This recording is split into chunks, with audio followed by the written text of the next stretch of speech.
What's up, family, and welcome back to D-Ray's Diary, episode 2. And today we're going to be talking about trauma to triumph. I want to tell y'all a little bit about some traumatic experiences that I've had and that I've experienced, and how I was able to win and ultimately come out victorious in those situations and learn and grow and expand. And so, you know, one thing I gotta keep reminding y'all is that I grew up with a single mother and a distant father. And so, with that being said, my mother still had her needs. She still had things that she wanted to experience. And so she had multiple men, boyfriends, whatever, throughout that time of me growing up. On up until I went to college. She had, different people who she would date. And my mother really experienced a lot of physical abuse, verbal abuse, mental abuse, like all of that. And as the only daughter, I was very intuitive and very in tune whenever those things were happening. And I could hear everything and I could see everything and really would be experiencing everything. And that's what I want people to know. Like, when a parent experiences abuse and there is no conversation, there is no counseling, there is no therapy, you just experience it, the kid experienced abuse too. And so I experienced abuse through my mother. Through seeing her be physically abused, I've been held hostage before by a man my mom was dating. I remember the whole story. I remember, when something is so traumatic, it's like you can remember every detail about it, right? I remember when my mom met the man who actually held us hostage on Christmas Eve. Literally locked the doors, snatched out all the phone plugs, locked him and my mama in the room, basically said to me and my brothers, y'all better not go anywhere, I will kill your mother. And so, or try to call anybody, or I will kill your mother. And so, when you never have that conversation, we kind of how we got out of that situation was miraculous. A lot of trauma. But we never had a conversation about it. I never talked to my mom about these different abusive physical relationships she was in. And so because we never had those conversations, it really shaped my mind in certain ways.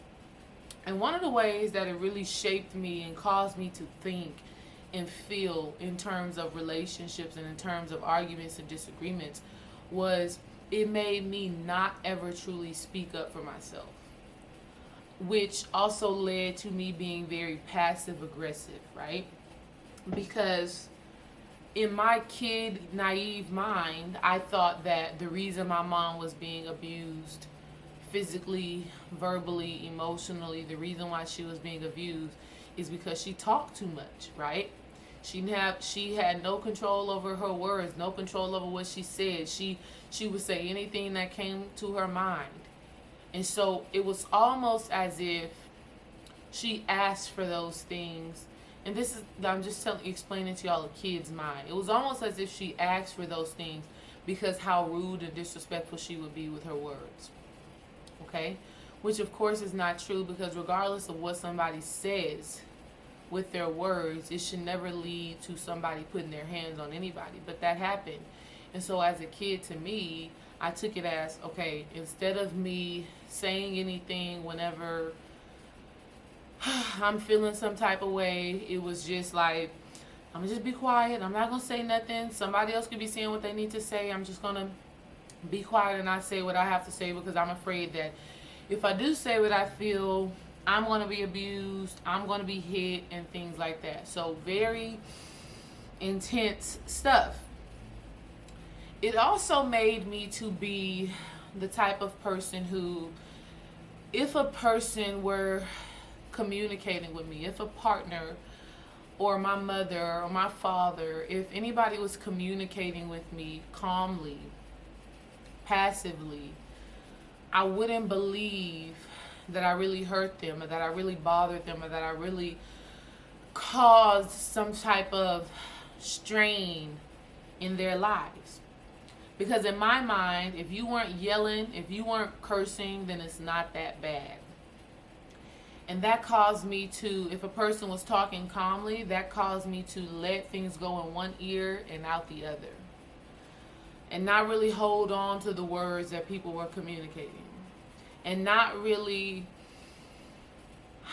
take those words into consideration and care about what people were saying and value what people were saying and listen to what people were saying and hold those words dear to my heart.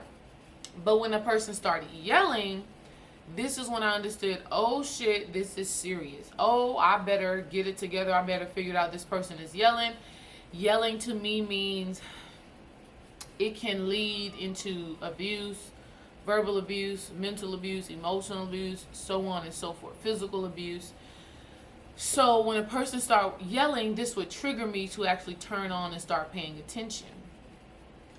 These are the simple, subtle aspects of the mind that we don't realize that we inherit and take on as kids. You don't understand. Like, I didn't understand that until I got into my relationship with Dream, that I wasn't really hearing him for a long time. Or that I wasn't really honoring what he was saying to me. I wasn't really respecting what he was saying to me. I didn't realize that. And so the triumph comes, right? So all of that was the trauma.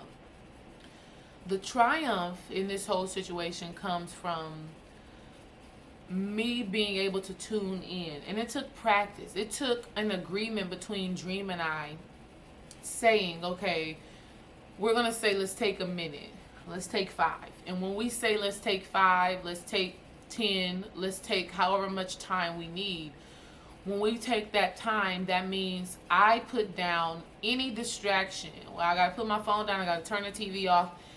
And it means that I really look at him and look into his heart and really look into his eyes and really receive what it is he's communicating with me. Okay? But before that implementation, things were going in one ear and out the other. Okay? And so the triumph comes from understanding that I can do something different. I can be a great listener. I can understand and receive what someone is telling me without them having to yell, without them having to get outside of their character. I had to learn that I can communicate what I need and what I desire without being passive aggressive, but just being firm and being stern in what it is that I'm feeling and what it is that I'm thinking. Okay? And this is such a transformational understanding, because when we have those childhood experiences, our mental, emotional habits are really just on autopilot. And we think we know and understand why we do what we do, but it's so deep. And so I want to encourage y'all to really look back on those childhood experiences, right? But in order for you to get a real understanding about how your childhood experiences are at play in your present experience, you have to become super aware of when there is an internal disconnect. You have to become super aware of when you're acting, thinking, and feeling in a way that is not in alignment with what you truly want. Like, I would never want Dream to feel like I was not listening or hearing and receiving whatever his concern was. But for some time in the beginning of our relationship, that's how he felt. He felt like I wasn't receiving it, you know, because I was just like, okay, all right, no problem. It was passive aggressive. And I had to realize that I had adapted that type of behavior from those childhood experiences and not wanting to say too much, not wanting to voice how I feel, because I ultimately didn't want to be hit. Okay, I ultimately didn't want to be abused like I've witnessed my mother go through. And so I had to really transform my mind and transform my understanding and realize that my mama could have said whatever she said. That didn't mean that she deserved to be hit. But because I saw it so many times, my belief started to really scoped around, oh, if I don't say something or if I talk very calmly, that's going to protect me. Okay? And it also made me believe, oh, if someone isn't yelling, then it must not be that bad. I couldn't have really hurt their feelings. They're not yelling, they're not cursing, they're not upset. And that's not true. And the real reality is I wanted, and I craved, and I have that now. I'm so grateful for that. But I craved the relationship to where we could have a quality conversation no matter how difficult it was. It didn't have to go to that traumatized, make me time travel back to 1990s experience. Okay? And so that was my trauma. That was my trauma, to see my mother abused, and the results of that was me being passive aggressive, me not receiving what anybody had to say unless they were yelling, unless they were aggressive with me. My triumph comes into play where now I realize, oh, okay, when somebody's talking to me about something that they're concerned about, I really need to tune into them and look into them and really open my heart to receive what they have to say. When I feel some type of way, I need to go deep into my heart and allow myself to express my truth. I don't have to come off passive aggressively as if nothing is wrong with me, as if I don't feel no type of way, because I did feel some type of way in those moments. You know, in those conversations, my feelings probably were hurt, but the way that I was talking and the way that I was engaging would make it seem like I didn't care at all. Okay? And so it's a triumph for me to have that realization and to now be able to challenge myself to do better and to show up and to have these conversations and to be fully present in them, present within myself and present with whoever I'm communicating with in those difficult moments. Okay? So that's D-Ray's Diary, episode 2, Trauma to Triumph. And I want y'all to understand that things like, see, a win as you are on this spiritual path is transformation. It's not about your bank account. Y'all got to get that together. It's not about your bank account. It's not about your business. As you are on this spiritual path, it is all about your ability to transform, your ability to change, your ability to grow. And so in this story, I just want to tell y'all how I was able to go from one place to another.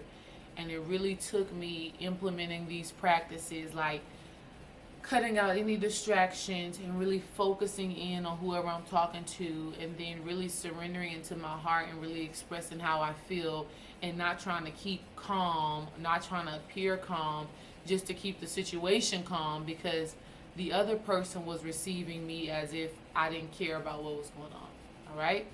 So, D-Ray's Diary, Part 2. Trauma to Triumph. Peace.